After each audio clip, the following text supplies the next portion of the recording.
कृष्ण कृष्ण हरे हरे हरे राम राम राम हरे हरे।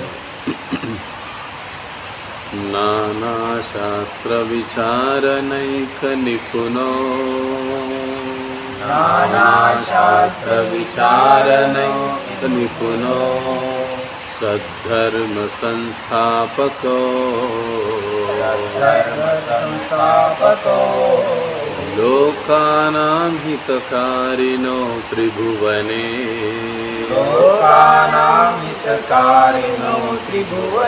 मान्यो शरण्याकरो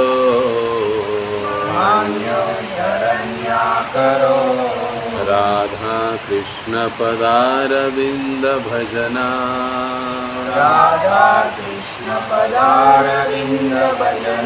नंदे नमस्तालिको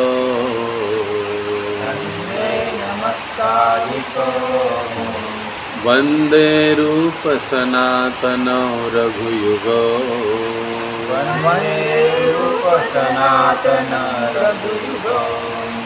श्रीजीव गोपालको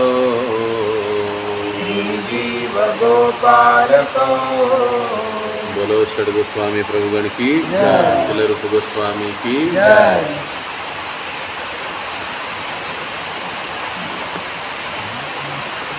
श्री उपदेशामृत श्लोक नंबर 2।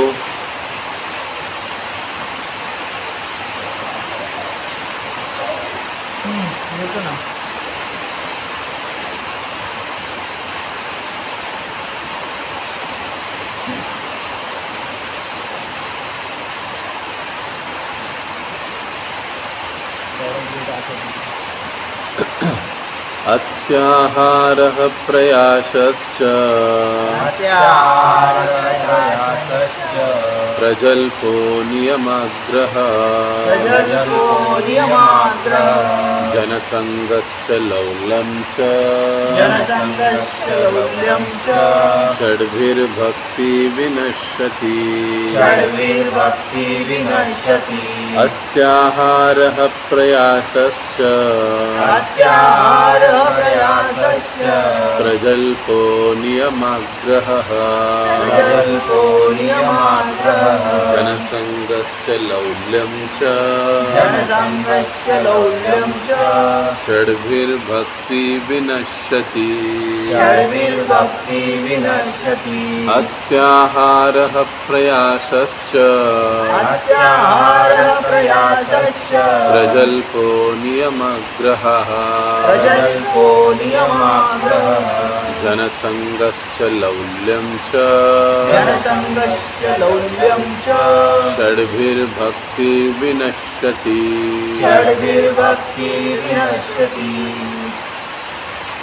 अनुवाद: जब कोई निम्नलिखित 6 क्रियाओं में अत्यधिक लिप्त हो जाता है तो उसकी भक्ति विनष्ट हो जाती है।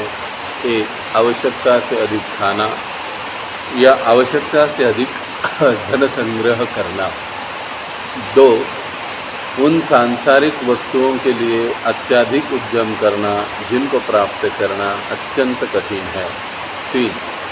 सांसारिक विषयों के बारे में व्यर्थ की बातें करना। 4. शास्त्रीय विधि विधानों को आध्यात्मिक उन्नति के लिए नहीं अपितु केवल नाम के लिए अभ्यास करना या शास्त्रों के विधि विधानों को त्याग कर स्वतंत्रता पूर्वक या मनमाना कार्य करना। 5.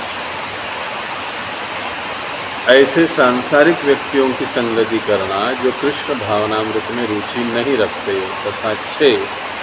सांसारिक उपलब्धियों के लिए लालच करना। इन 6 चीज़ों में जब हम अत्यधिक आसक्त हो जाते हैं तब हमारा कृष्ण भावनामृत या हमारी जो भक्ति है वो नाश हो जाती है। तो इसमें हम अत्याहार पर चर्चा कर चुके हैं। उसके बाद हम प्रयासश्च पर भी चर्चा कर चुके हैं।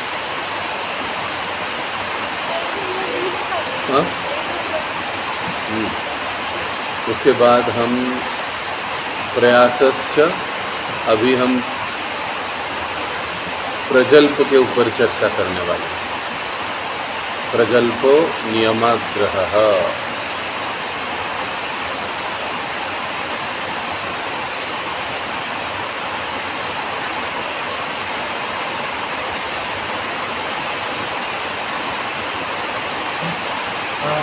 इक्कीस पान नंबर। दूसरा अवरोध प्रजल्प या व्यर्थ का बोलना है। पेज नंबर मागे पुढे होत राहतील। 21 आहे, माझ्याकडे 21 आहे।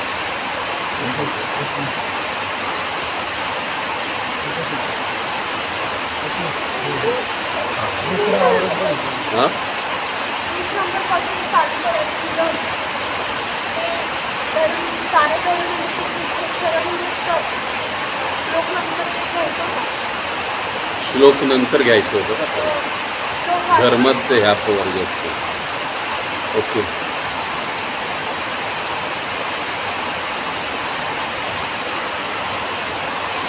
धर्मस्य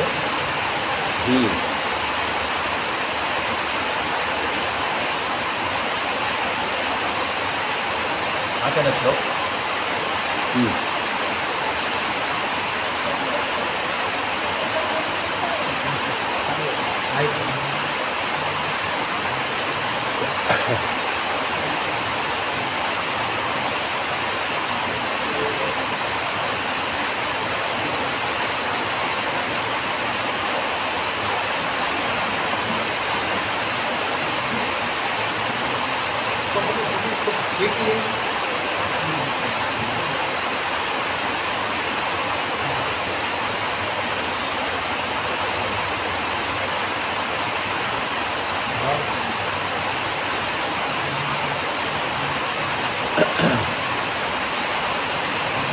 तो प्रयासस्य का हम लोग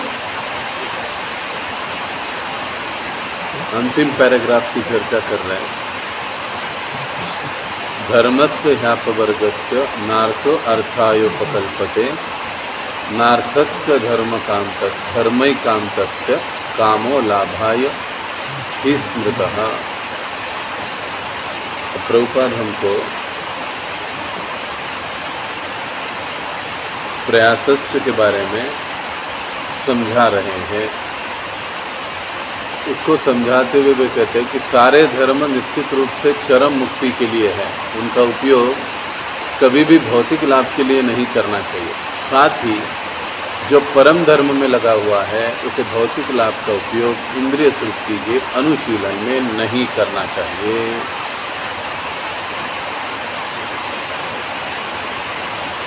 अभी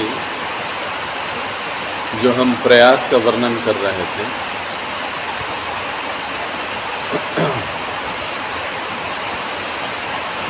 और उसमें हम लोग चर्चा कर रहे थे कि वैदिक सभ्यता और आधुनिक सभ्यता, वैदिक अर्थव्यवस्था, आधुनिक अर्थव्यवस्था, उसका चर्चा हुआ है हमारा।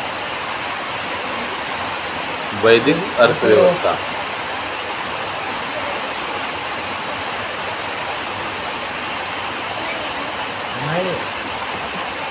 ओके। वैदिक आध्यात्मिक। तो आइए हम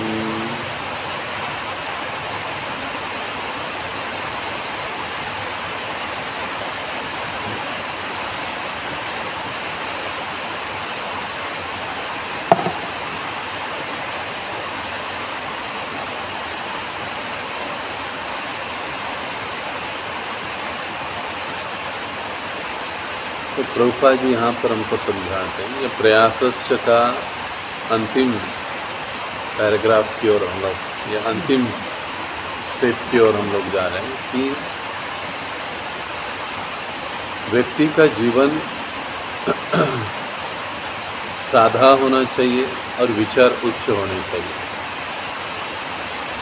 लेकिन हम लोग जीवन उच्च रखने की कोशिश करते हैं और विचार साधा रखने की कोशिश करते हैं। लेकिन प्रभुपाद जी इस पैराग्राफ में समझाते हैं कि जब साधक भक्त भी या व्यक्ति भी कोई अभक्ति क्यों ना हो। जब वो अत्याहार करता है तो अत्याहार की पूर्ति के लिए उसे प्रयास करना पड़ता है। जितना अधिक हम लोग, फिर अत्याहार का मतलब क्या बताया गया, आवश्यकता से अधिक खाना, आवश्यकता से अधिक धन संग्रह करना। ये दो चीज़ों में जब हम ज़्यादा करने की कोशिश करते हैं तो इनको पूरा करने के लिए ज़्यादा धन चाहिए तो ज़्यादा प्रयास करना पड़ेगा। ज़्यादा खाना है, बढ़िया खाना है और ज़्यादा तो फिर बढ़िया मेहनत करनी पड़ेगी। बढ़िया मेहनत करनी पड़ेगी। तो अत्याहार के ऊपर प्रयास से डिपेंड। आपका अत्याहार नहीं होगा तो प्रयास भी ज़्यादा नहीं होगा, प्रयास ज़्यादा नहीं होगा तो अधिक समय हमको आध्यात्मिक जीवन के लिए, भक्ति के लिए मिलेगा। इसीलिए प्रभुपाद जी कहते हैं कि साधा जीवन और उच्च विचार। और उसको समझाते हुए प्रभुपाद जी वैदिक सभ्यता की बात करते हैं इसके पहले वाले पैराग्राफ कि उसमें कहते हैं कि वैदिक सभ्यता जो है वो भगवत भावना से युक्त होती थी। वैदिक सभ्यता में लोग कृष्ण भावना या भगवत भावना से युक्त होते हैं, मतलब वो आस्तिक होते, धार्मिक प्रवृत्ति वाले होते हैं। लेकिन आधुनिक सभ्यता में या अर्थव्यवस्था में क्या होता है कि लोग नास्तिक ज़्यादा होते हैं, वो भगवान पर विश्वास नहीं करते। मान भी लिया भगवान को तो अपने प्रॉब्लम तक वो मान लेंगे, प्रॉब्लम खत्म, भगवान खत्म। मतलब आधुनिक जीवन पद्धति और वैदिक जीवन पद्धति में ये महत्वपूर्ण अंतर है। वैदिक जीवन पद्धति में कुछ भी हो जाए लोग भगवत भावना भावित रहते थे, लेकिन आधुनिक जीवन पद्धति में, सभ्यता में ऐसे नहीं। अच्छा, वैदिक जीवन पद्धति में जीवन सादा होता था, विचार ऊंचे होते थे। आधुनिक में अभी आजकल हम लोग क्या देखते हैं, हमारा लाइफ स्टैंडर्ड तो बहुत ऊंचा हो चुका है, लेकिन थिंकिंग स्टैंडर्ड पूरी तरह से गिर चुका है। महाराज क्या मैं कहते, एक बार जब सबसे पहली बार इनकमिंग फ्री हुआ था तब महाराज जी ने कहा था कि अभी बातें भी सस्ती होंगी। क्यों? क्योंकि जितनी क्या कहते हैं सुविधाएं अधिक होती है उतना हमारा जो आध्यात्मिक जीवन का स्तर है उसके ऊपर उसका परिणाम होता है। अब सादा जीवन वैदिक जीवन पद्धति में लोग जीते हैं, भक्त लोगों को भी इसी प्रकार से रखना चाहिए, अपना जीवन सादा रखना चाहिए, अपने विचार अच्छे वैष्णव एटिकेट, वैष्णव सिद्धांत के अनुसार रखने चाहिए। लेकिन वर्तमान सभ्यता में क्या होता है, उल्टा है कि अनावश्यक प्रयास होते रहता है, अनावश्यक चीज़ें होती रहती है, उत्पादन होता है और उसकी ज़रूरत पड़ जाती, मतलब ज़रूरत है ऐसे बताया जाता है जिसकी ज़रूरत नहीं है। जैसे प्रभुपाद जी कहते थे कि अनावश्यक आवश्यकता, आवश्यकता अनावश्यक आवश्यकता, यानी ज़रूरी नहीं है। लेकिन मार्केटिंग, सारा मार्केटिंग क्या होता है, जो चीज़ की आवश्यकता नहीं है उसको आवश्यक है ऐसे बताओ और लोगों को उसके लिए उकसाओ तो वो लेंगे। तो ये सारा जो है इसमें पूरी जो मनुष्य समाज है वो उलझता हुआ जाता है।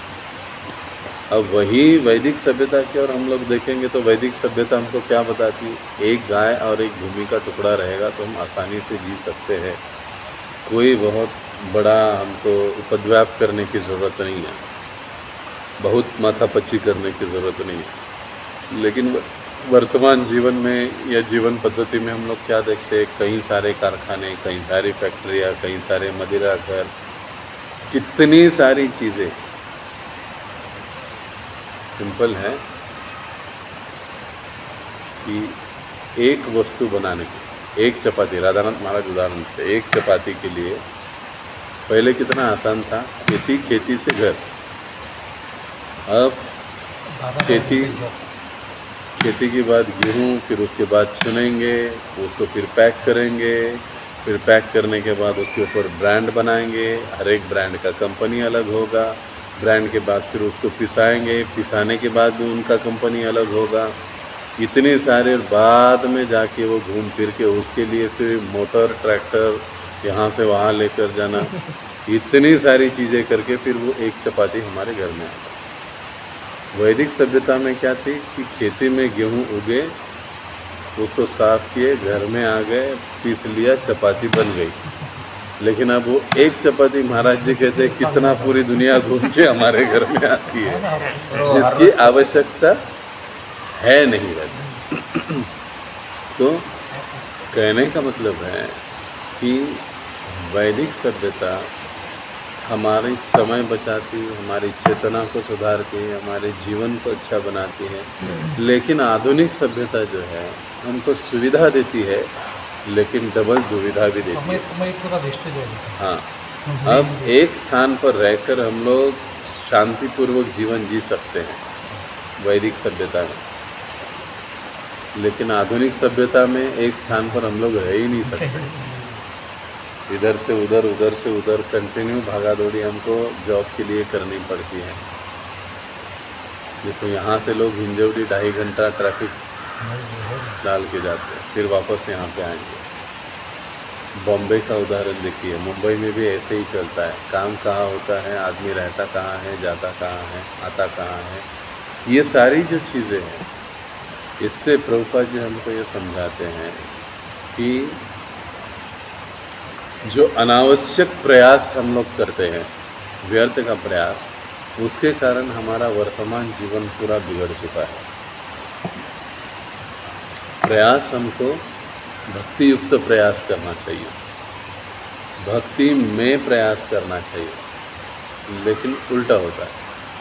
भक्ति में आने के बाद हम लोग क्या कहते हैं, भगवान देख लेंगे। दुनिया भर की कोशिश करते हैं बाहर, लेकिन भक्ति में आने के बाद भगवान देख लेंगे। लेकिन नहीं, आध्यात्मिक जीवन में भी प्रयास ज़रूरी है। अभी पिछले हफ्ते में एक भक्त के साथ बात कर रहा था, मैं ऐसे ही सिलेंडर ख़त्म हो गया। मैंने कहा देखो प्रभु जी, 2 महीना हो गया मैं सबको कह रहा हूँ कि गैस कनेक्शन के लिए अप्लाई करो, कितना तकलीफ़ होता है, एन वक्त पर सिलेंडर चला जाता है। वो प्रभु जी मुझे कहते, प्रभु जी आप चिंता मत करो, भगवान सब कर देंगे। मैं कुर्सी लेकर उधर ही बैठ गया, मैं बोला मुझे यहाँ पे सिलेंडर चाहिए, भगवान दे दो। ऐसे कोशिश करनी पड़ती है, नहीं होता है। प्रयास ज़रूरी है।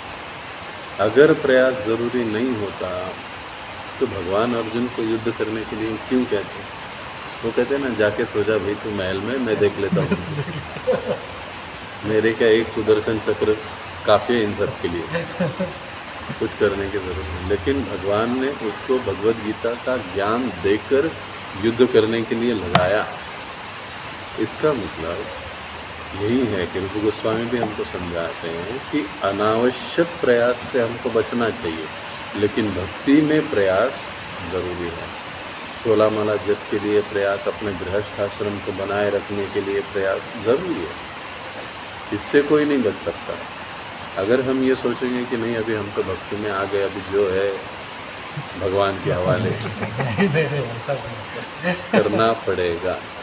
जब तक शरीर है तब तक करना पड़ेगा। फिर वो शरीर भक्त का हो या अभक्त का हो, कोई फर्क नहीं पड़ता। लेकिन जब हम कृष्ण भावना में आते हैं तो हम लोग जो भी प्रयास करते हैं, हमारा कार्य है वो कृष्ण के लिए। ये फर्क है। कई बार लोग कहते हैं अरे हम जो करते हो वही आप लोग भी करते हो, हम लोग सोते हैं, आप सोते हो, हम खाते हैं, आप खाते हो, आप भी पिज़्ज़ा खाते हो, हम भी पिज़्ज़ा खाते हैं, कहते हैं ना लोग। क्या अलग है? अलग क्या है कि आप लोग माया के लिए कर रहे हो, हम कृष्ण के लिए। हमारे ये जो प्रयास है वो अंतिम प्रयास है, तुम्हारे पता नहीं कितने जन्मों तक आगे चलते रहेंगे। लेकिन ये हम जो प्रयास है, हमारा प्रयास वो अंतिम प्रयास है। तो कहने का मतलब प्रभुपाद जी समझाते हैं कि भक्ति में प्रयास आवश्यक है।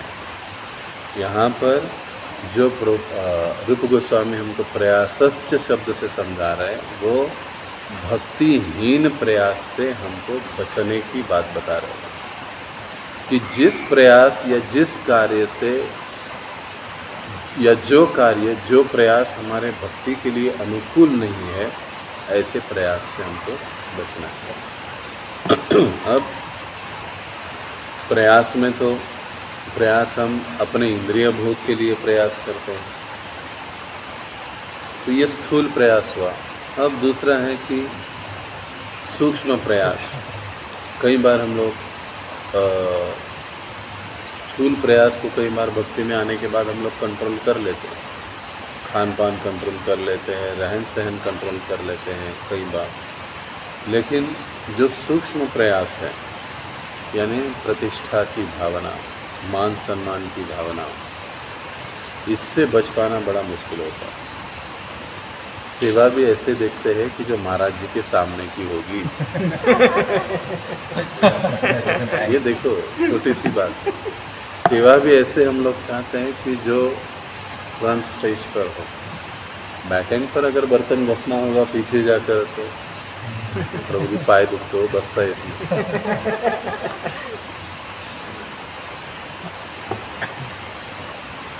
ये जो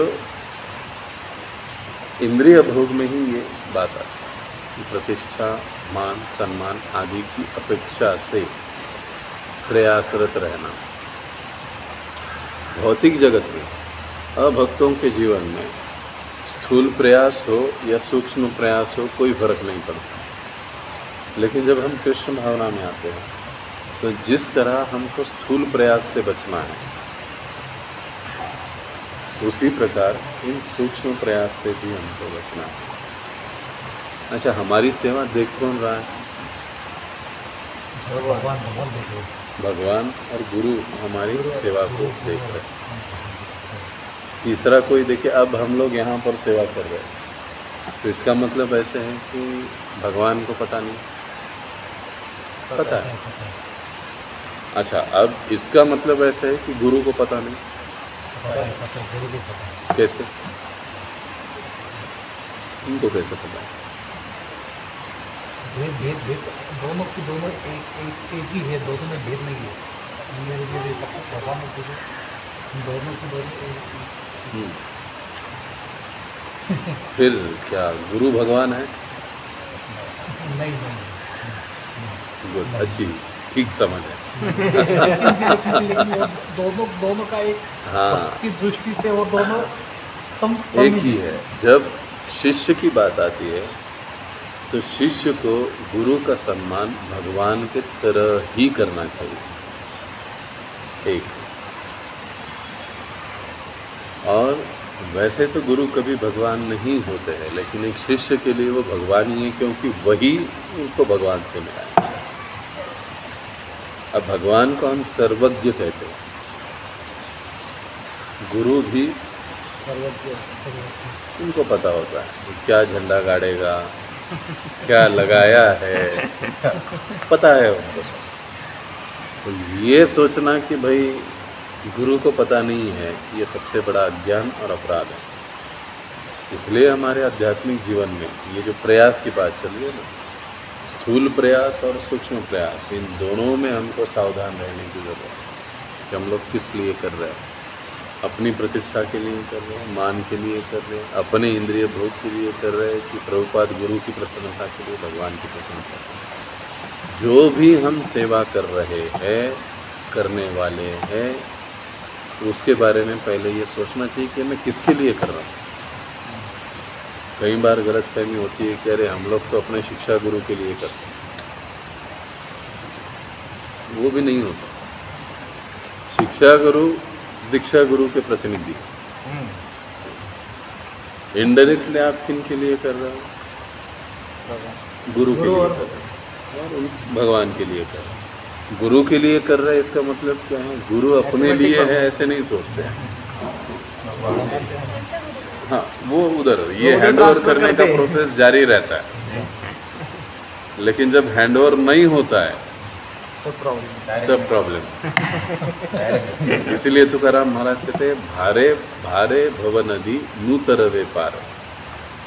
इस अहंकार की, मान सम्मान की जो चीज़ें मुझे मिलती है, जब मैं अपने पास रखता हूँ, तो इससे भार, वजन बढ़ जाता है। और जब वजन बढ़ जाता है तो फिर ये जो भव नदी है, नू तरवे पार नहीं कर पाऊँगा। हल्की चीज़ है वो तैर के चले जाएगी, वजनदार चीज़ है डूब जाए। तो अब ये हमारे ऊपर निर्भर होता है कि हमको क्या करना है। तो उसी प्रकार से प्रभुपाद जी यहाँ पर अंतिम में समझाते हैं कि भक्तिमय प्रयास हमको संतुलित ढंग से, अब हम पैराग्राफ नहीं पढ़ेंगे, जो अंतिम पैराग्राफ है 20 नंबर का, उसके सार को हम साधक को, देखो अंतिम इस पैराग्राफ का अंतिम वाक्य क्या है, आध्यात्मिक साधक को संसारी प्रयास से बचना चाहिए, लास्ट लाइन। तो वो वाला जो पैराग्राफ है उसका हम लोग थोड़ा सा सार समझेंगे। अभी आध्यात्मिक साधक को जैसा कि ऊपर कहा गया है, पैराग्राफ देखो, जैसा कि ऊपर कहा गया है उसका अंतिम लाइन देखो, वो पैराग्राफ का अंतिम लाइन देखो, आध्यात्मिक साधक को संसारी प्रयास से बचना चाहिए। तो यहाँ पर संसारी प्रयास के बारे में बड़ा ही सोच विचार से हमको कार्य करना चाहिए। देखिए अब हम लोग तो गृहस्थ है, गृहस्थी तो संभालने, हाँ संसारी प्रयास मतलब तेच सांगतो। हाँ, तो संसारी प्रयास का मतलब है कि इसका मतलब ये भी नहीं कि हमको काम धंधा नहीं करना है। हम सभी गृहस्थ है तो हमको गृहस्थ आश्रम संभालना पड़ेगा, सारी जिम्मेदारी को निभाना पड़ेगा। जितना आवश्यक है उतना संसारी प्रयास हमारे जीवन धारण के लिए हमको करने की आवश्यकता पड़ेगी। संसार में हमको वो प्रयास करना पड़ेगा, लेकिन वो प्रयास करते समय हमारी चेतना कृष्ण भावना भावित होनी चाहिए, ये सबसे ज़रूरी है। इसी को प्रभुपाद जी क्या समझाते हैं कि भक्तिमय प्रयास, हम जॉब भी कर रहे हैं भगवान के लिए कर रहे हैं, जप भी कर रहे हैं भगवान के लिए कर रहे हैं, ऑफिस जा रहे हैं, बिजनेस कर रहे हैं भगवान, क्योंकि सबसे पहले जो सैलरी आएगा उससे रेशन आएगा, उससे रोटी बनेगा, वो किसको जाएगा? भगवान। लेकिन मज़े की बात ये होती है जब हम ऑफिस में जाते हैं तब हम लोग ये नहीं सोचते हैं कि मैं भगवान की सेवा के उद्देश्य से ऑफिस जा रहा हूँ, ये विचार आता ही नहीं। मैं अपने पत्नी के लिए, अपने बच्चों के लिए, घर को संभालने के लिए मुझे काम करना पड़ेगा, इसलिए मैं काम पर जाता हूँ। जब तक ये चेतना होगी तब तक तो हमारा कार्य कृष्ण भावना भावित कैसे होगा? इसीलिए भक्ति विनोद ठाकुर एक भजन में बताते हैं, शरणागति, वे जब घर से बाहर निकलते हैं ना तब भगवान को नमन करके निकलते हैं कि प्रभु आपके लिए मैं कोर्ट जा रहा हूँ, शाम को लौट कर आऊँगा आपकी आरती में। हम लोग नहीं निकल पाते, बैग लगा ली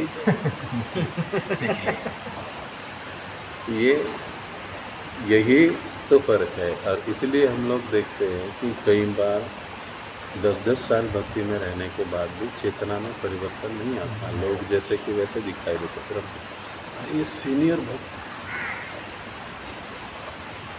ये बेसिक इसके कारक, क्योंकि हम चेतना को उस स्तर पे ढालते ही नहीं, बनाते ही नहीं कि हमारे घर के स्वामी भगवान जो अल्टर जा रहे हैं तो उनकी परमिशन लेकर आ रहे हैं तो प्रभु आ गया।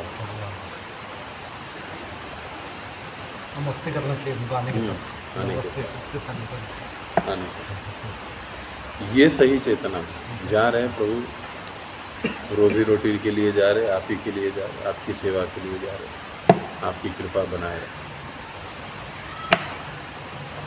जब इस प्रकार से हम लोग प्रयास करते हैं तो ये भक्तिमय प्रयास है। जब तक भगवान हमारे कार्य के केंद्र बिंदु में नहीं है या कार्य करते हुए हम उनका स्मरण ही नहीं कर रहे, ऊपर से लिबास बदल गया, एक डिज़ाइन वाला तिलक आ गया, 3 माला 2 माला आ गई, लेकिन अगर चेतना नहीं बदली तो फिर क्या फायदा। तो ये सब बदल जाता है, ये आसानी से बदल जाता है, एकदम इस्त्री वाला आ जाता है, खटाखट सब हो जाता है। लेकिन जो मूल बात है भक्ति युक्त प्रयास या भक्तिमय प्रयास, वो होना ज़रूरी है। और उसके लिए प्रभुपाद जी कहते हैं कि भक्तिमय प्रयास संतुलित ढंग से होना चाहिए। एक वाक्य है इसी में है तो मैंने कोट किया था, और मार्गदर्शन के अंतर्गत होना चाहिए। ये सबसे ज़रूरी है कि भक्तियुक्त प्रयास भी जो हमारे हैं वो मार्गदर्शन में होने चाहिए। अगर हमें किसी का मार्गदर्शन नहीं है तो हमारे भक्तिमय प्रयास भटकने की ज़्यादा संभावना होगा। इसलिए हमको हमारे जो भी आध्यात्मिक जीवन है वो किसी न किसी के तो आश्रित होकर ही बिताना चाहिए। इन सारी अभी जो हम बात कर रहे हैं ना, भक्तिमय प्रयास संतुलित ढंग से होना चाहिए। श्रीमद् भगवद गीता के 6 अध्याय का 16वां और 17वां श्लोक पढ़िए। 6 अध्याय का 16वां 17वां श्लोक, उसमें प्रभुपाद जी ये बताते हैं कि भक्तिमय प्रयास हमारे कैसे होने चाहिए। अपनी स्थिति को समझते हुए हमको भक्तिमय प्रयास करना चाहिए। अपनी स्थिति क्या है? गृहस्थ है लेकिन सारा दिन धोती कुर्ते पे घूम रहे, शिखा लगाकर घूम रहे। अपनी स्थिति क्या है उसको समझना चाहिए, हमारा आश्रम क्या है उसको समझना चाहिए, उसके अनुसार हमारा जीवन यापन होना चाहिए।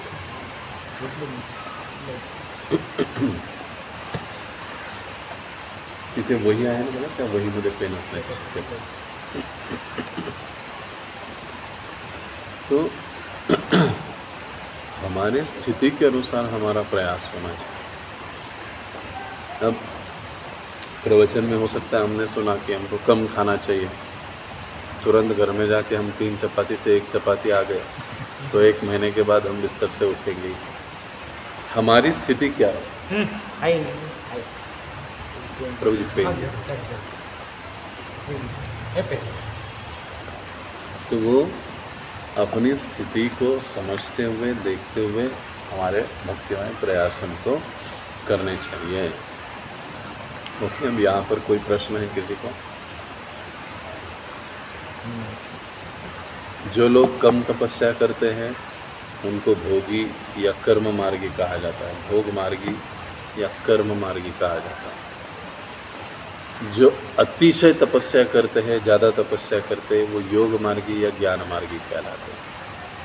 और जो मध्यम तपस्या करते हैं वो हम लोग भक्ति योगी कहे जाते हैं। आवश्यकता से अधिक तपस्या की भी आवश्यकता नहीं है। जितना शास्त्र आचार्य हमारे वरिष्ठ गुरुजन बता रहे हैं उतना हमको करना चाहिए और वो प्रामाणिकता से अच्छे से करना चाहिए। तो कम तपस्या करेंगे तो भी हमारा नुकसान है, ज़्यादा तपस्या करेंगे तो भी हमारा नुकसान है। अब ज़्यादा तपस्या से कैसे नुकसान होता है? कम करेंगे या खाना पीना में कम ज़्यादा होगा तो फिर बीमार पड़ जाएंगे, जॉब नहीं कर पाएंगे, थोड़ा यानी घर का संतुलन बिगड़ सकता है। अति तपस्या अधिक तपस्या से तो प्रॉब्लम होगा। तो प्रॉब्लम होता है, तो बाकी के लोगों को भी कष्ट होता है। हां,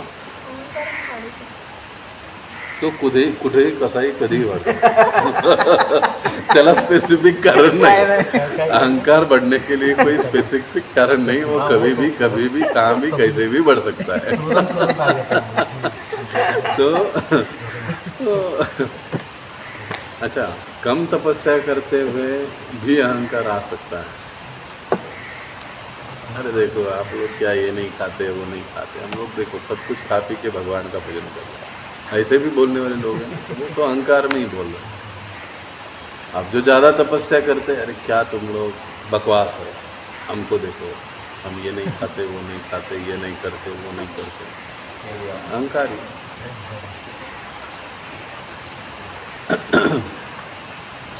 तो मध्यम तपस्या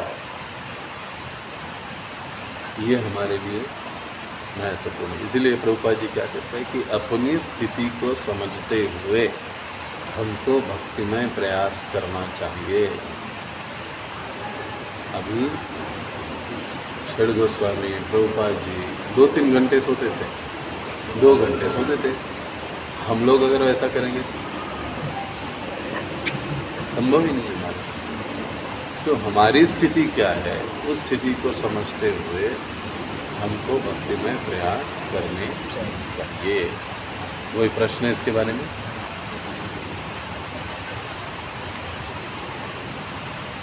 त्याच्यामध्ये असं का म्हणलं आध्यात्मिक साधक संसारिक प्रयास बचना चाहिए, म्हणजे आपल्याला ते करावंच लागणार, मग पुस्तकात असं का सांगितलं? सांसारिक, जब हम प्रयास की बात करते मतलब क्या, थोड़ा सा वो थोड़ा बताइए। संसारिक प्रयास से बचना चाहिए। हैं, जब हम प्रयास की बात कर रहे हैं तो यहाँ पर अनावश्यक प्रयास की बात हो रही है कि जो आवश्यक नहीं है। अब जब हम गृहस्थ लोग इस संसार में रहते हैं तो हमको वो चेष्टाएं तो करनी पड़ेगी। ऑफिस, काम धाम, बिजनेस जो भी है वो करना पड़ेगा। वो देखा जाए तो एक प्रकार से वो संसारी प्रयास ही हुआ। लेकिन उदर भरण के दृष्टि से या हमारी आवश्यकता के अनुसार जितना आवश्यक है उतना करना गलत नहीं। लेकिन पेमेंट है 40,000 रुपया, लेकिन और 60,000 आज तो अच्छा है, मैं और 4 घंटा ओवर टाइम करूँगा।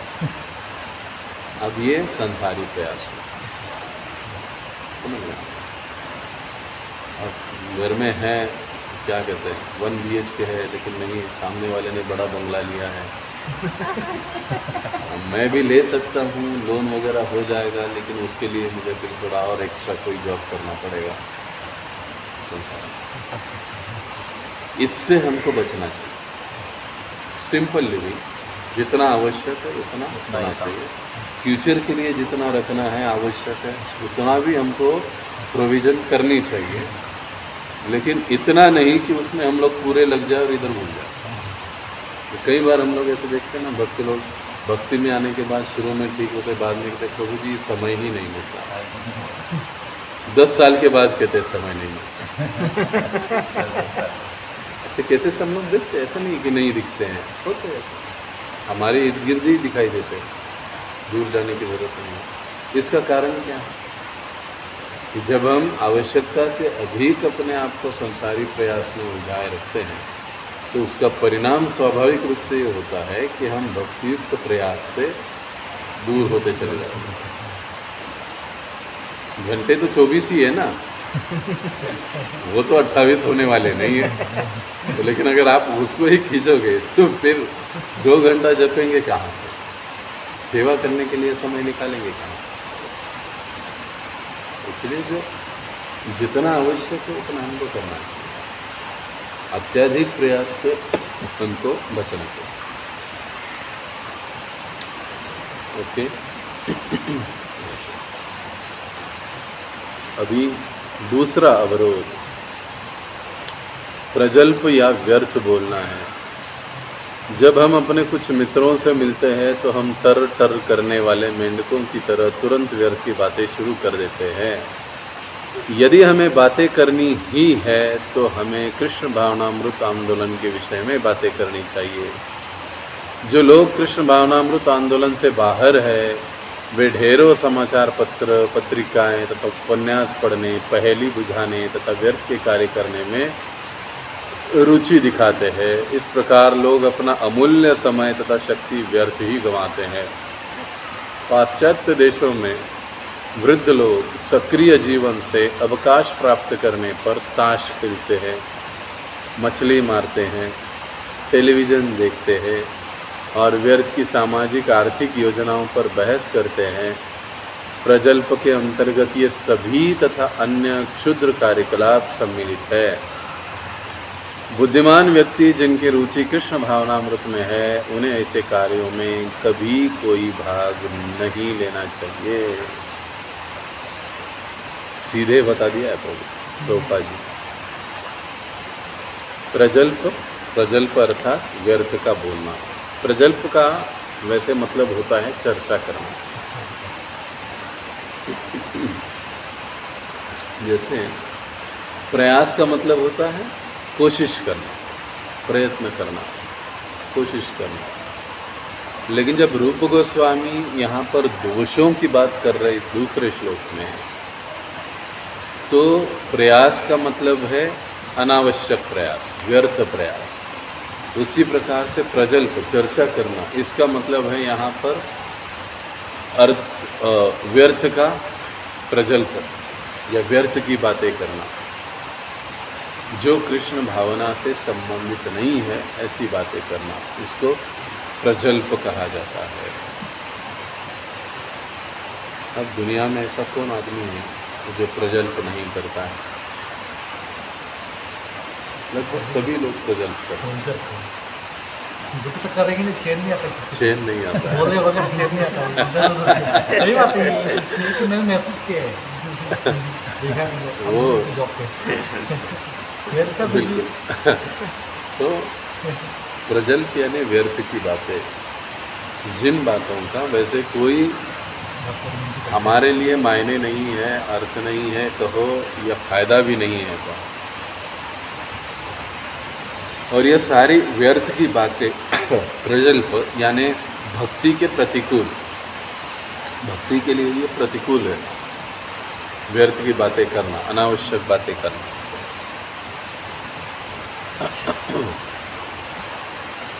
फॅन बंद करू?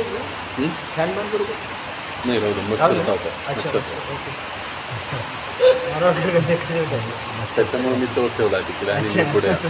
तुम्हालाही त्रास नको आणि माझंही रक्त व्हायला पाहिजे.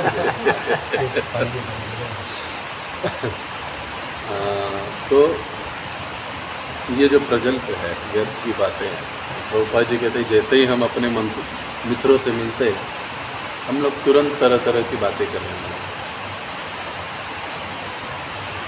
अभी भक्त्यालोक नाम की अपनी टीका में भक्ति विनोद ठाकुर समझाते हैं प्रजल्प 8 प्रकार के होते हैं.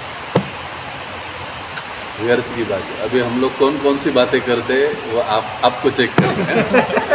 सबसे पहले कि व्यर्थ की बातें यथा समाचार पत्र, टीवी देखना सुनना, ये पहला प्रजल्प है.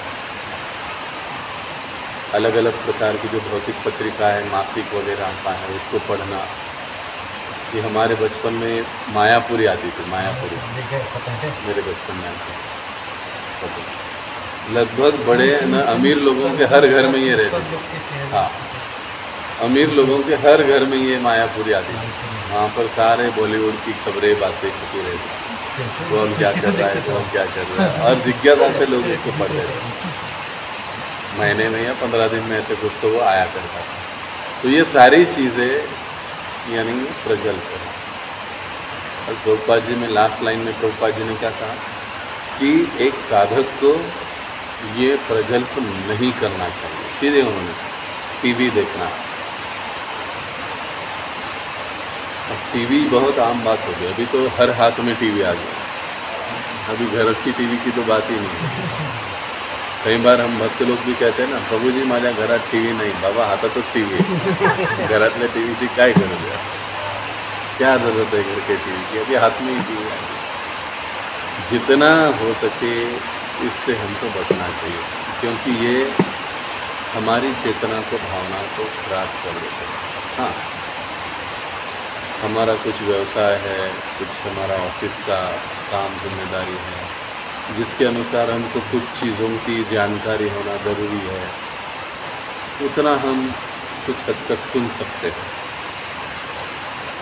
दुनिया की कुछ थोड़ी बहुत हमको जानकारी चाहिए, होना भी चाहिए. गृहस्थी जीवन में हम लोग रह रहे हैं, हम लोग ऑफिस जाते हैं, हम लोग काम करते हैं, उतना ठीक है, लेकिन उसके लिए अगर हम लोग 4-4 घंटे टीवी देख रहे, पिक्चर देख रहे, गाने देख रहे, ये कर रहे, वो कर रहे, कोई ज़रूरत नहीं है। और एक साइड में हरे कृष्णा टीवी भी लगा के रखा है और वो कभी कभार चलता है और बाकी का सब कुछ चलता है। तो फिर बचना ही चाहिए इन चीज़ों से।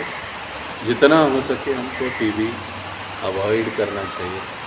अब बच्चों की दृष्टि से, हमारे कुछ ऑफिस व्यवसाय की दृष्टि से जितना आवश्यक है उतना ठीक है, लेकिन इससे हमको सावधानी है।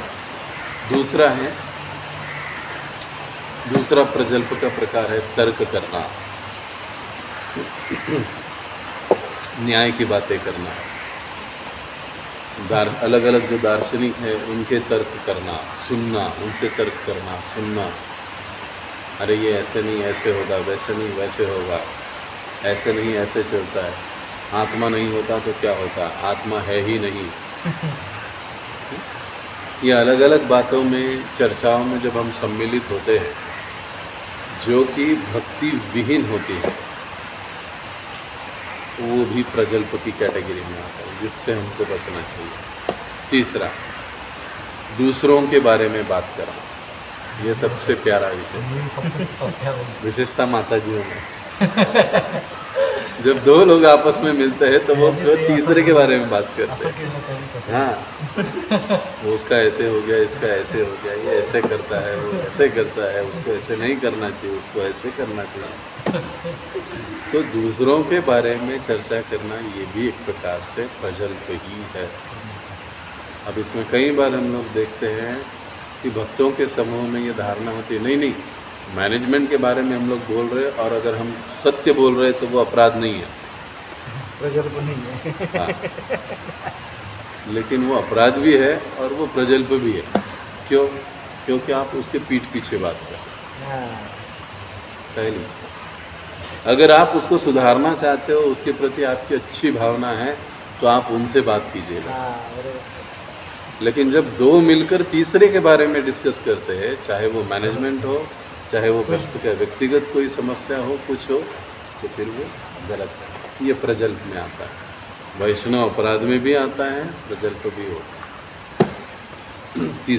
चौथा, वाद विवाद करना। कई बार भक्तों को या कई लोगों को आदत होती है बात बात पर एक दूसरे के साथ झगड़ते रहते हैं और दूसरों पर विजय प्राप्त करने के उद्देश्य से वाद विवाद करना। तुम्हारी बात गलत है, मैं जो कहता हूँ वही सत्य है, वही सही है, ऐसे ही होना चाहिए। ऐसे लोगों को हम मैनेजमेंट में बहुत देखते रहते हैं।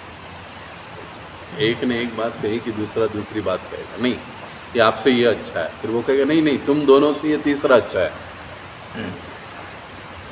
चलता रहा।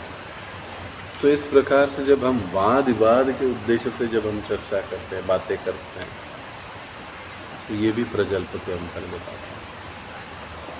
पांचवी, दूसरों में दोष ढूंढना।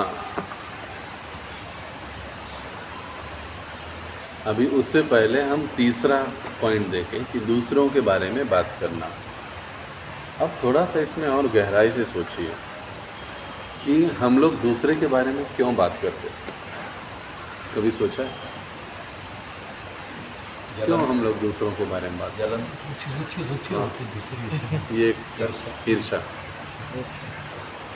जब कोई व्यक्ति किसी भक्त के या व्यक्ति के पीठ पीछे अगर उसके बारे में बात कर रहा है तो इसका मतलब ईर्ष्या, द्वेष या कुछ चाहत है, इसके लिए बात हो रही, इसके सिवा हो ही नहीं सकता। इसलिए जब हम भी किसी के बारे में बात कर रहे हैं तो हमको ये सोचना चाहिए हम क्यों बात कर रहे हैं। अब कई बार दूसरों के बारे में हम बात इसलिए करते हैं कि उससे मैं कैसे अच्छा हूँ, ये साबित करने के लिए हम वो बात उसको साबित करना। हाँ, ये जो है ये ईर्ष्या की भावना है। तो जितना अधिक हम दूसरों के बारे में बात करते हैं उतना हम अपने ईर्ष्या को खाद डाल रहे हैं, उसको और बढ़ा रहे हैं। हम बात करनी है तो दूसरों की स्तुति करो पीठ पीछे उसके, वो सुनने के लिए नहीं है, लेकिन फिर भी उनके बारे में अच्छी बात करो, इससे फ़ायदा आपका होगा। वो हवा में उड़े वो अलग बात है, लेकिन फ़ायदा आपका होगा। कैसे? वो अगर अच्छा गंभीर भक्त है तो वो भी हवा में नहीं उड़े। अरे भक्तों का तो गुण होता है कि वो दूसरों को हमेशा स्तुति करते हैं, गुणगान करते हैं, उनकी वाह वाह करते हैं। ये तो भक्तों का गुण है, वो अच्छे भक्त हैं। लेकिन हम जब अन्यों के बारे में, दूसरों के बारे में, दूसरे भक्तों के बारे में जब हम अच्छा ही बोलते हैं पीठ पीछे, तो वो अच्छाई के सारे गुण हम में आते हैं और हमारे में जो ईर्ष्या है ना वो निकल जाती है। हम लोग करते उल्टा है, इसलिए ईर्ष्या ज़्यादा बढ़ती है। इसलिए अगर हम आध्यात्मिक जगत में देखेंगे, हम जो षड रिपु है, काम, क्रोध, लोभ, मद, मोह, मत्सर, इसमें से एकमात्र ईर्ष्या या मत्सर ऐसा है जिसको हम सेवा में नहीं लगा सकते। बाकी पांचों के पांचों भगवान की सेवा में लग सकते हैं, ईर्ष्या नहीं लगती। क्यों? हाँ, क्योंकि वो आगे चल के भगवान से ही ईर्ष्या करते हैं, इसीलिए तो हम इधर आए। इसीलिए तो इधर आए। अगर वो नहीं करते तो हम इधर क्यों आते?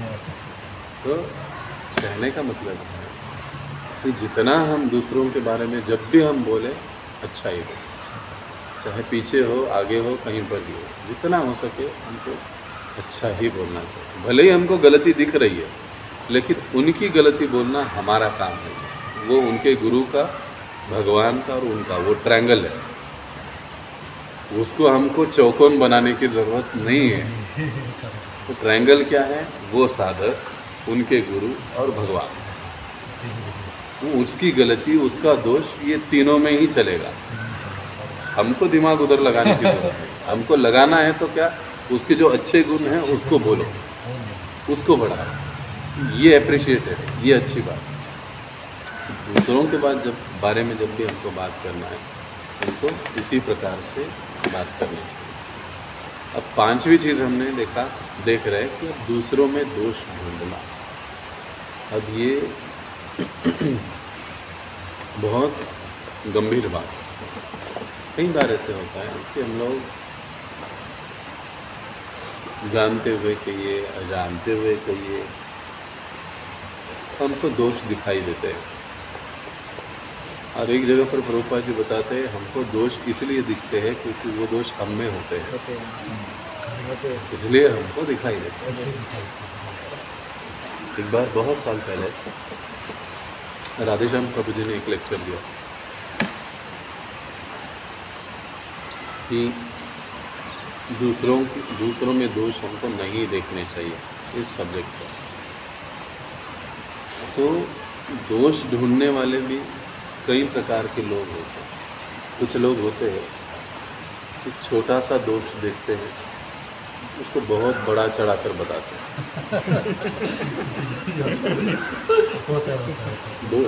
दोष देखने वाले भी अलग अलग, और ये प्रवृत्ति हम में भी होती है कई बार। तो इसी विषय पर अकबर और बीरबल की चर्चा हो रही थी। बीरबल कह रहा था कि जापना, लोगों को आदत होती है कि आपकी कितनी सारी अच्छाई क्यों ना हो, वो अच्छाई की ओर नहीं देखेंगे, बस आपकी एक छोटी सी बुराई होगी उसको तुरंत पकड़ लेंगे। तो अकबर कहने लगा कि ऐसे बीरबल हो ही नहीं सकता, हमारी अच्छाई इतनी होनी चाहिए कि हमारी बुराई छुप जाए। लेकिन बीरबल कह रहा था जहाँ पना ऐसे हो नहीं सकता। तो दोनों में वाद विवाद हो गया। बीरबल की एक अलग शैली थी, कहा ठीक है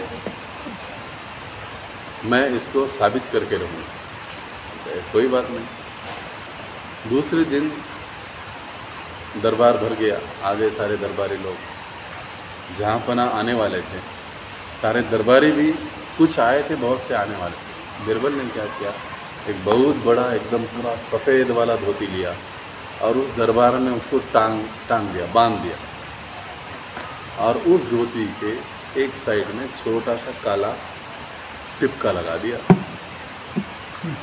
अब पहला दरबारी अंदर आ गया, अरे ये आज क्या हो रहा है, ये धोती क्यों टांगी है यहाँ पर? धोती बड़ी अच्छी है लेकिन उसमें एक काला दाग है। बाकी का उसको नहीं दिखा, वाइट नहीं दिखाई उसको। अरे धोती में काला दाग क्यों है? दूसरा आ गया, वो कहता धोती में काला दाग क्यों है और क्या हो रहा है यहाँ पर? सभी लोग आ गए, बैठ गए। अब जहाँपना भी आ गए, अकबर भी आ गए। अरे बिरबल ये क्या है? कुछ नहीं, जहाँपना हमारा कल का ही विषय आज आगे चला गया। तो क्या करना है? कुछ नहीं, सभी दरबारी को बुलाओ एक एक करके, वो धोती को देखे और अपना मत व्यक्त करे। अच्छा ठीक बात है, धोती बड़ी सुंदर थी वो लगाई हुई। पहला दरबारी आ गया, वही बोला जहाँ पर ना धोती बड़ी सुंदर है लेकिन ये दाग नहीं चाहिए था। छोटा ही है लेकिन इसकी सुंदरता को खराब करा। बिरबल ने देखा, अकबर ने देखा उसकी ओर, हाँ बैठ गया। दूसरा दरबारी किया, जहाँ पर ना ये काला दाग अगर न होता तो धोती और सुंदर लगती। अकबर ने फिर उसकी ओर देखा, उसको भी कहा बैठ जाओ। लगभग सारे दरबारी हो गए, यही कह रहे थे काला दाग काला दाग काला। अब बिरबल खड़ा हुआ, जहाँ पना क्या हुआ? छोटी सी चीज़, छोटी सी बात को देखना, दोष को देखना और उसको बढ़ा चढ़ा कर बोलना, ये सबसे भयानक अपराध में गिना जाता है। भागवत में याद कीजिए दक्ष और शिव जी।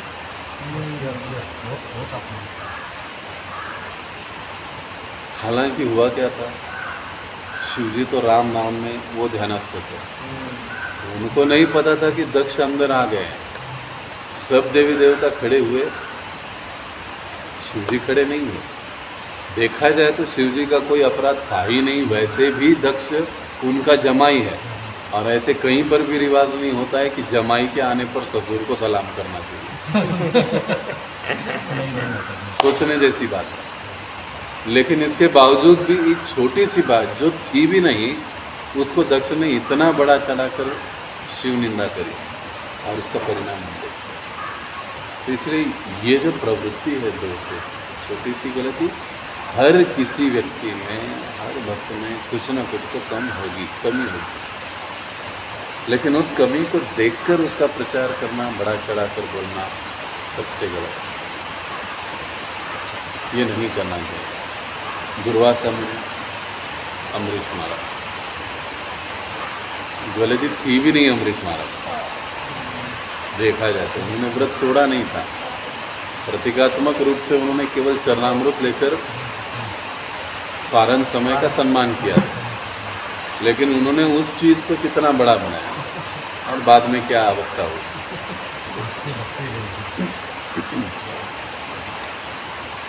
तो इस प्रकार से ये जो दोष देखने की इस प्रकार की जो वृत्ति है, इससे हमको हमेशा बचना चाहिए। दोष को ऐसे छोटा सा कोई दोष है देखना नहीं चाहिए, दिखाई देता है तो दुर्लक्ष्य करना चाहिए और उसको बढ़ा चढ़ाकर बताने का प्रयास तो बिल्कुल नहीं करना। दूसरी बात, to see little good and magnify, छोटी सी अच्छी बात को देखो, उसको बढ़ा चढ़ाकर, जैसे प्रभुपाद जी किया। जगन्नाथ रथ यात्रा के समय एक भक्त जगन्नाथ जी का पेंटिंग कर रहा था, वो पूरा तन्मयता के साथ एक रूम में बैठकर जगन्नाथ जी का पेंटिंग कर रहे हैं। पेंटिंग कैसे कर रहे हैं? एक हाथ में हाँ, ऐसे कर रहे थे वो, कर रहे थे। अब देखिए, अब प्रभुपाद जी अंदर आ गए रूम में, उसको पता ही, उसको ध्यान ही नहीं कि कौन आया कौन गया, वो इतनी तन्मयता के साथ। प्रभुपाद जी उसके सामने गए, फिर भी उसका पूरा ध्यान है पेंटिंग में, हाथ में जल रही है। फिर प्रभुपाद जी उसके आगे गए, जैसे ही देखा फेंक दिया, डर गए, प्रणाम किया। तो हम सोचेंगे कि प्रभुपाद जी ने कितना डांटा होगा, लेकिन प्रभुपाद जी ने उनको एक ही लाइन बोला, जगन्नाथ जी में और तुम्हारे में इसको ये किला। इतना ही डिस्टेंस है हाँ, जितना कि वो सिगारेट है। ये अगर निकाल दोगे तो तुमको मिल जाएंगे। वो एक सेंटेंस से उस भक्त ने छोड़ दिया। पक्के आसान भक्त शब्दों में बता दिया। बता दिया। तो ये क्या विषय ये जो बात है कि छोटी सी अब चीज़, गुण क्या था उनका, वो इतने बढ़िया से भगवान की सेवा में लगे हुए थे, लेकिन एक छोटा दोष था, उसकी ओर ध्यान नहीं दिया प्रभुपाद जी ने ध्यान किसकी ओर दिया, उसकी सेवा की, सेवा की। उसके गुण की ओर। तो जैसे परीक्षित महाराज भागवत के 12वें स्कंद में क्या, कलेर दोष निधे राजन अस्ति है को महान। कलयुग तो दोषों का सागर है, लेकिन उसमें एक महान गुण है, क्या, कीर्तनादेव कृष्ण। 1000 दोष है, लेकिन उसमें से भी एक गुण उन्होंने निकाला है। कलयुग में लोग कहते हैं कोई गुण नहीं है, लेकिन परीक्षित महाराज जैसे व्यक्ति क्या कहते हैं उसमें भी गुण है, क्योंकि 100% बदमाश कोई हो नहीं सकता, वैसे ही 100% अच्छा हो नहीं सकता। कुछ न कुछ तो रहेगा। उसको परिपूर्णता की ओर जाने की आवश्यकता है। जब वो शुद्ध के स्तर पर जाएगा, भाव प्रेम स्तर पर जाएगा, तो सब कुछ बुरा निकल जाएगा, लेकिन तब तक बातें बनी रहेंगी। फिर जब तब तक हमको इनसे जब हम डीलिंग करते हैं, हमको बहुत सावधानी से डीलिंग करते हैं। तीसरी चीज़,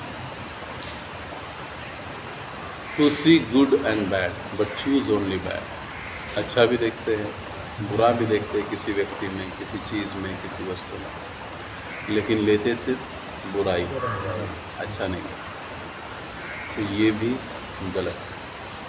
हमको हंस की तरह होना चाहिए। पानी मिलाकर उसके सामने दूध रख दो, वो सिर्फ दूध लेगा, पानी छोड़ देगा। मैनेजमेंट में गलती होगी, किसी भक्त में गलती होगी, हमारे वरिष्ठ में कुछ गलती होगी, जो अच्छा है उसको ले लो, जो बुरा है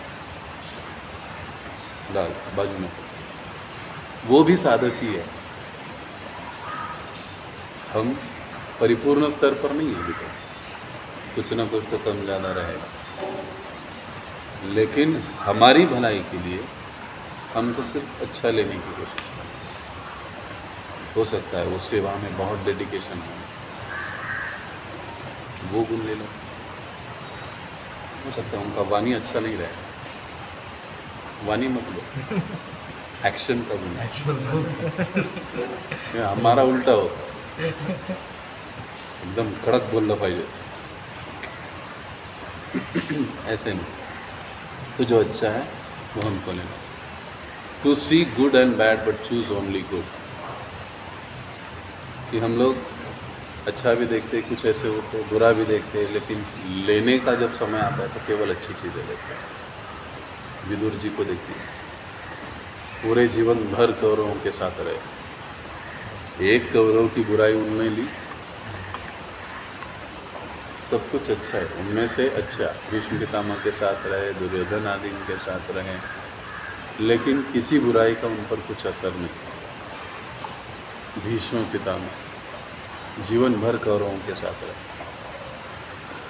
लेकिन वो वैसे नहीं बने। प्रहलाद महाराज, अच्छा बुरा, लेकिन जब लेने की बात आई तब अच्छी बात। विदुर जी इनके साथ रहे, कौरवों के साथ रहे, उनकी सेवा करते रहे, लेकिन संग किसका करते थे? भीष्म पितामह, द्रोणाचार्य। वैसे ही भीष्म पितामह पूरा जीवन भर कौरवों के साथ रहे, हस्तिनापुर की सेवा करी, लेकिन वो चिंतन किसका करते थे? कृष्ण।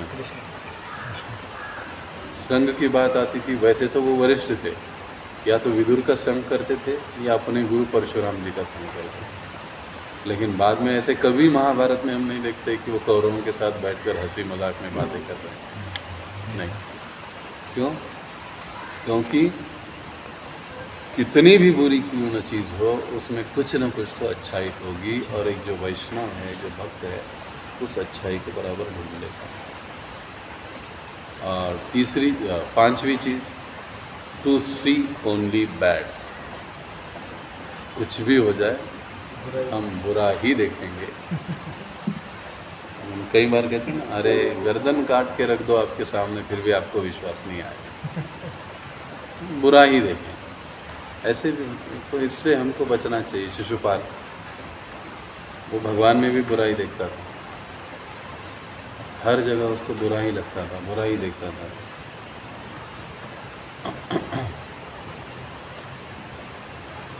तो ये जो है सब जगह बुरा देखना, केवल दोष ही देखना, ये सबसे बुरी प्रवृत्ति है, इससे हमको बचना चाहिए।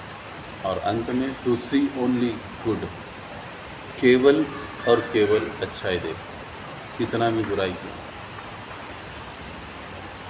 दुर्योधन इतना बुरा था, लेकिन धर्मराज कहते उसमें एक अच्छी बात है, क्या? वो हमारा भाई है। ये भावना होती है, ये वैष्णव का गुण है। वो हमारा भाई है और वो वीर है। एक प्रश्न है मेरा प्रभु जी, जो कि जो बुरा जिस जो है बार दोष है नहीं है दिमाग में, जिसके चित्त में ना सब बुरी बातें करता है, बुरा सोचता है और बुरी बातें कर बोलता है, तो है ना फिर वो लोग से संपर्क बनाना चाहिए क्या? नहीं चाहिए क्या? दूर ही रहे लोग से, क्योंकि ना जो लोग बार बार नहीं है, आपको क्या लगता है? दूर ही रहना चाहिए, क्योंकि वही सही मेरे भी जी मन में बहुत से ऐसे नेगेटिव लोग आए, तो फिर है ना नहीं क्या, तो फिर रहना वो है ना एकदम मेरे पास वाले, तो फिर ना वो लोगों को दूर की दूर फेंकने का दूर हो जाए, कैसा है वही सही थोड़ा रिलेटिव हाँ ना, वो है ना प्रभु जी, रक्त का संबंध होने से है ना वो लोगों को से संबंध बना के रखे या तो तोड़ दे। वैसे भी इसमें थोड़ा सा ये होता है नहीं, तो फिर ऐसी परिस्थिति में क्या करना चाहिए? इसीलिए अपनी स्थिति को देखते हुए हमको प्रयास करना। परिस्थिति से जितना ज़्यादा उसकी दूरी ठीक है प्रभु जी ने, तो फिर और वापिस से परेशान कर सकते हैं हमें, नहीं कर दोबारा। तो ऐसे लोगों को टालने का भी एक तरीका होता है। बार मौका देने की भी बाद में वो लोग ऑफिस से वो लोग को जो है ना वो वैसे ही करते, तो फिर वैसे ही बात हमको सिर्फ हरे कृष्णा बोल के आगे निकलना देखिए प्रभु जी, प्रत्येक मनुष्य के लिए ये जवाब है, ये जो भी बोला था आपने, प्रत्येक मनुष्य के लिए बस है, उतना ही आगे निकल जाए। तो केवल अच्छाई देखना, ये सबसे उत्तम स्थिति है, और ये धर्मराज जी में हम देखते हैं, वो दुर्योधन में भी अच्छाई देखते हैं। तो ये जो प्रजल्प के 5वां है कि दूसरों में दोष ढूंढना, कि जब हम दूसरों में दोष ढूंढते हैं, दूसरों के दोषों की चर्चा करते हैं, तो कुछ समय के बाद वो दोष हम में आ जाते हैं। रूपा जी के एक सन्यासी शिष्य थे,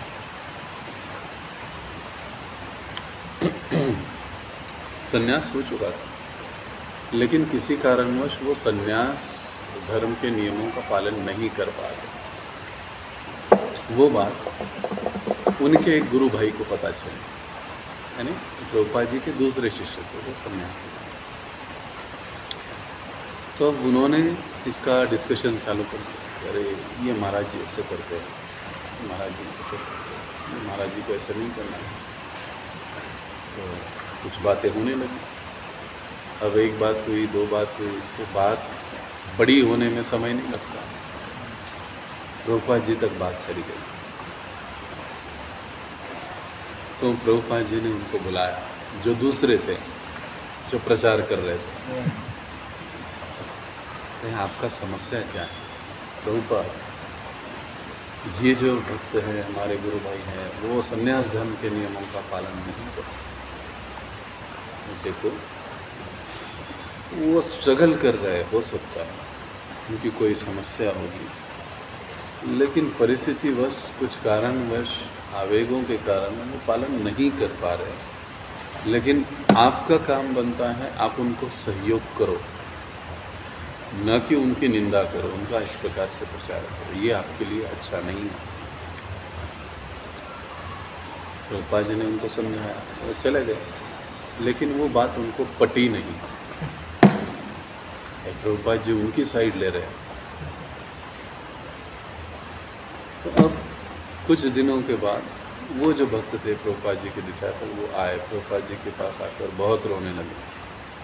प्रभुपाद जी, ऐसी ऐसी बात है, जो संन्यास धर्म के नियम कानून आपने बताए थे वो मुझसे ऐसे पालन नहीं हो पाते, ये है, मैं बहुत प्रयास कर रहा हूँ, आप कृपा कीजिए वगैरह। तो प्रभुपाद जी ने कुछ समय उन्होंने अपने साथ रखा, कि तुम अभी प्रचार के लिए मत जाओ, तुम मेरे साथ रहो। तो फिर उनको कुछ समय के लिए अपने साथ रखा। देखते ही देखते कुछ अंतर, कुछ समय में ही वो पूरी तरह से पुनः अपने, मतलब जो भी नियमों का पालन नहीं होता था, वो सारी चीज़ें वो फिर से उन्होंने बहुत ही सहजता से कर ली। अब मज़े की बात ये हो गई कि जो निंदा कर रहे थे वो सारी चीज़ें करने लगे। और प्रभुपाद जी को ये बात पता चली, तो फिर ये जो भक्त थे उन्होंने कहा कि प्रभुपाद जी, हमने ऐसे ऐसे सुना है, वो ऐसे ऐसे भक्त हैं। तो प्रभुपाद जी ने उनसे कहा, तो फिर क्या करना चाहिए? मैं चाहता हूँ कि उनके साथ में जाऊँ और उनको भी मैं आपके साथ लेकर आऊँ। तो प्रभुपाद जी को बड़ा आनंद हुआ। प्रभुपाद जी कहे, ठीक। फिर लेकर आया। उन्होंने कहा, तुमको याद है मैंने आपको कुछ कहा था, इनका जो भी समस्या है उसका आप चर्चा मत करो, आप उसका प्रोपेगेंडा मत करो, और अभी आप उसी चीज़ में फंस चुके हो। क्यों? क्योंकि जो इस प्रकार से निंदा करता है वैष्णवों की, सन्यासियों की, वरिष्ठों की, वो अवगुण कुछ समय के बाद करने वाले में, निंदा करने वाले में प्रकट हो जाते हैं, और आप उसी चीज़ का शिकार हो चुके हो। इसलिए ये जब प्रजल्प की बातें आती है और निंदा की बातें आती है, इसमें हमको बहुत सावधान रहना चाहिए। जब हम किसी भक्त के बारे में बोल रहे हैं, वरिष्ठ के बारे में बोल रहे हैं, तो कई बार आजकल हम लोग भी देखते हैं कि भक्त लोग मैनेजमेंट के बारे में बोलते हैं। तो इन सारी चीज़ों से हमको बचना चाहिए। मैनेजमेंट अपनी जगह है, भक्ति अपनी जगह है। हमको अपनी चेतना का रक्षण करना सबसे महत्वपूर्ण है। जितना अधिक हम लोग अपनी चेतना का रक्षण करेंगे, उतना अधिक अच्छे से हम मैनेजमेंट कर पाएंगे। और हमारी चेतना जितनी खराब होगी, उतना हमारा मैनेजमेंट भी खराब होगा। इसलिए प्रभुपाद जी की शिक्षाओं को, या जब हम प्रभुपाद जी नामृतम पढ़ते हैं, इन चीज़ों को हम बहुत अच्छे से समझ पाते हैं। तो ये प्रजल्प की बात हुई। अब इसमें किसी को कोई प्रश्न है? हाँ, छठा रह गया, झूठ बोलना। 8 है ना ये, झूठ बोलना। हाँ, तो अब झूठ की क्या बात करें, हम तो चलते चलते ही झूठ बोल देते। प्रभु जी आलोच प्रभु जी आया, बस इधर ही हूँ, रहते घर में ही। मुझे अनुभव आता है ना, कभी कभी संध्या सेवा में अगर किसी को देर हो गई, अरे प्रभु जी 4:15 बजे गए, अभी तक आ पाए। प्रभु जी आ रहा हूँ, प्रभु जी बस 5 मिनट में पहुँच। आया प्रभु जी पहुँचते 4:45 बजे। प्रभु जी 15 नंबर चौका तो चाहे हो प्रभु जी यहाँ दिखते 4:45 बजे। प्रभु जी झूठ बोलना। कई बार हम कहते हैं कि भक्ति के लिए झूठ बोला तो चलता है, झूठ बोला चलता है, ऐसा मानते ना। सेवा के लिए, मुझे सेवा के लिए जाना है, आना है, तो थोड़ा झूठ बोलेंगे तो चलेगा, लेकिन ये झूठ की आदत लग जाती है, ये भी उतना ही महत्वपूर्ण है। और फिर हम लोग फिर बड़ा झूठ बोलना चालू करते हैं। कई बार हम लोग, हाँ ऑफिस में थोड़ा, आज सेवा है, ऑफिस में थोड़ा बोल दूंगा, मेरे मामा जो पहले ही मर चुके हैं वो बीमार है। ठीक है, ऐसा झूठ जिससे किसी की हानि नहीं है, हाँ, किसी का नुकसान नहीं है, कुछ नहीं। तो ठीक है, और वो हम कृष्ण के लिए बोल रहे हैं तो ठीक है। लेकिन हम हैं घर में, कह रहे हैं कि ऑफिस में है, प्रभु जी सेवा को नहीं आ सकता हूँ, ये तो गलत। गलत, बड़ा झूठ। तो जब हम छोटे छोटे झूठों की भी आदत लगा देते हैं तो आदत फिर लग जाती है बड़े झूठों की। तो झूठ भी हमको सावधानी के साथ बोलना चाहिए। जैसे धर्मराज जी ने कहा, नरोवा, हाँ अश्वत्थामा मर गया, लेकिन मुझे ये नहीं पता है कि हाथी मरा कि आदमी मरा। तो झूठ बोलने का भी स्थिति परिस्थिति को देखते हुए हमको वो ध्यान में रखना चाहिए, सावधानी पूर्वक हमको बोलना चाहिए। लेकिन जहाँ तक हो हमको याद रखना चाहिए, सच बोलने से तकलीफ हो सकती है, एक बार होगी, लेकिन आगे हमेशा के लिए हम बच जाएंगे। लेकिन हम झूठ बोलेंगे तो एक झूठ को छुपाने के लिए 100 झूठ को आगे बोलेंगे। तो स्थिति परिस्थिति को समझते देखते हुए हमको कृष्ण सेवा के लिए, प्रेम के लिए भी सावधानी से झूठ बोलना चाहिए।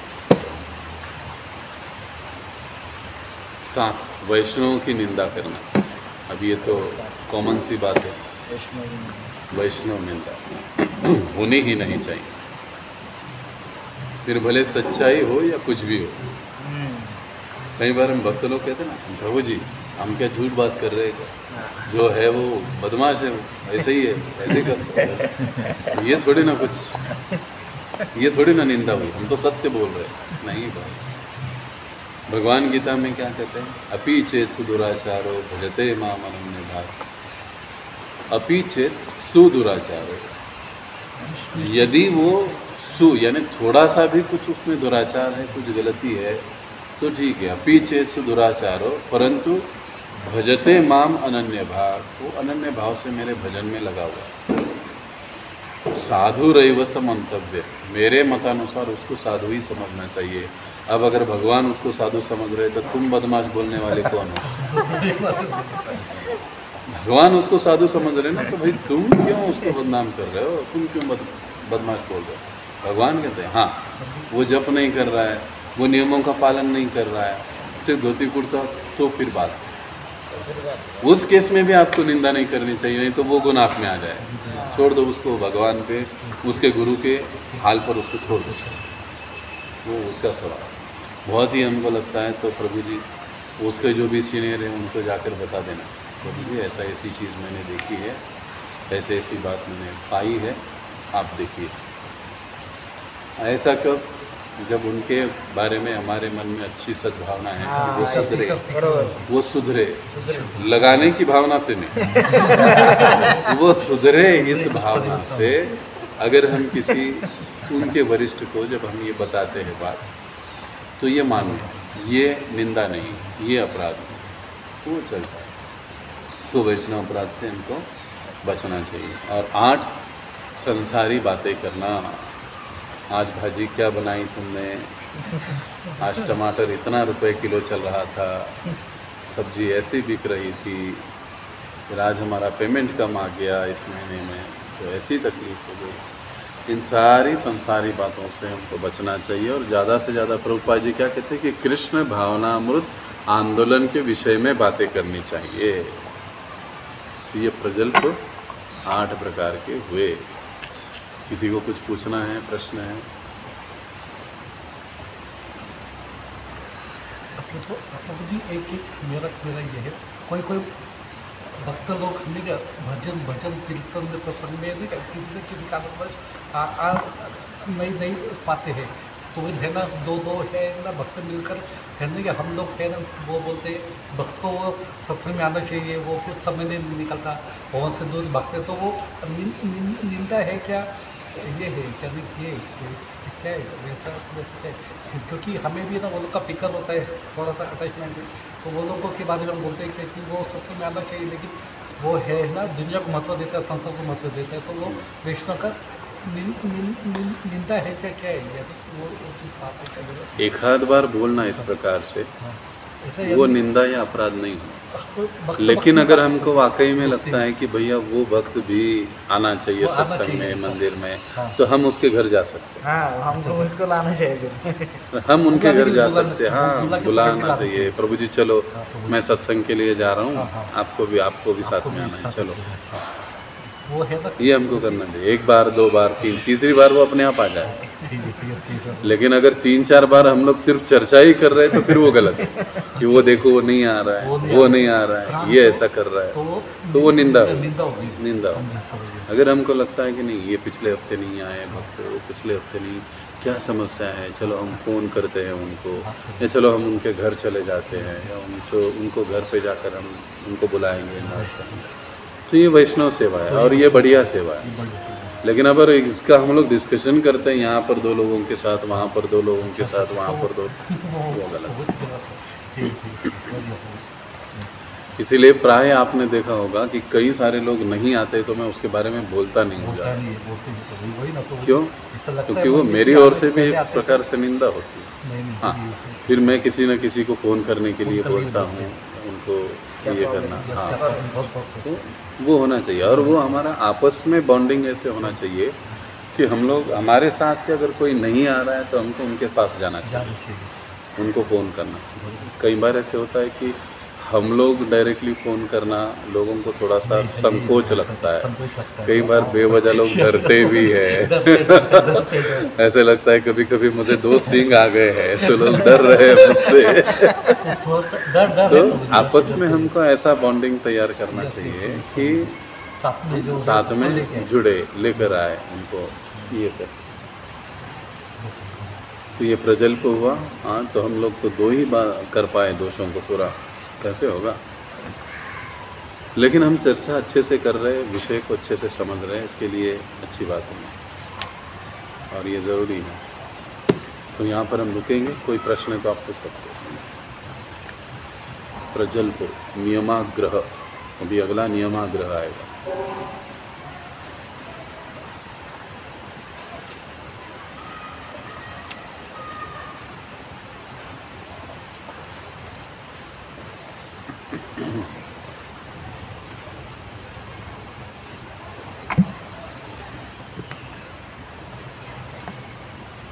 यहाँ पे हम रुकेंगे। जगत गुरु श्रील प्रभुपाद की जय, अनंत कोटि वैष्णव वृंद की जय।